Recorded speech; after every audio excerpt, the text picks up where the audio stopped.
হাসরের ময়দানে আমার আল্লাহ রব্বুল আলামিন ডাক দিয়া বলবেন, ও বান্দা, তোর কানের হিসাব নেওয়া হবে, তোর আঙ্গুলের হিসাব নেওয়া হবে।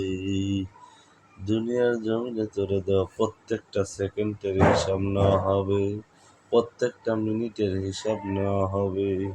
ও বান্দা,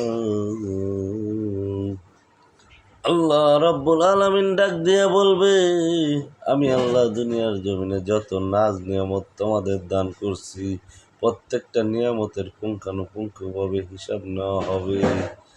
প্রত্যেকটা প্রত্যেকটা নিয়ামতের হিসাব নেওয়া হবে। একটা ভাতেরও হিসাব নেওয়া হবে, এক টুকরো গোস্তের হিসাব নেওয়া হবে। যত নাজ নিয়ামত আছে সব কিছুর হিসাব নেওয়া হবে।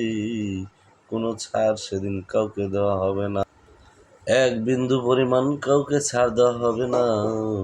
ও মুসলমান, গভীর মনোযোগ দিয়ে শুনেন, গভীর মনোযোগ দিয়ে শুনবেন, দিনের কামনা গায়ে শুনবেন। ওই দিন হাত আপনার বিপক্ষে সাক্ষী দিবে, হাতের জবান খুলে দেওয়া হবে। ওই দিন এই মুখ আপনার বিপক্ষে গিয়ে সাক্ষী দিবে। ওই দিন চোখ দুটো আপনার বিপক্ষে গিয়ে সাক্ষী দিবে আল্লাহর আদালতে। দেখেন আপনার আমার তখন কি অবস্থা হবে। ও মুসলমান, কার জন্য কি করলেন, কার জন্য কি করলাম জীবন ভর, আমার আল্লাহরে ভুলিয়া যাই কিছু করেন না কেন, আল্লাহরে রাজি খুশি করার জন্য বৃদ্ধ বয়সে নয়, বরং যুবক বয়সেই করতে হবে, কারণ যৌবনের হিসাবটাই আগে নেওয়া হবে।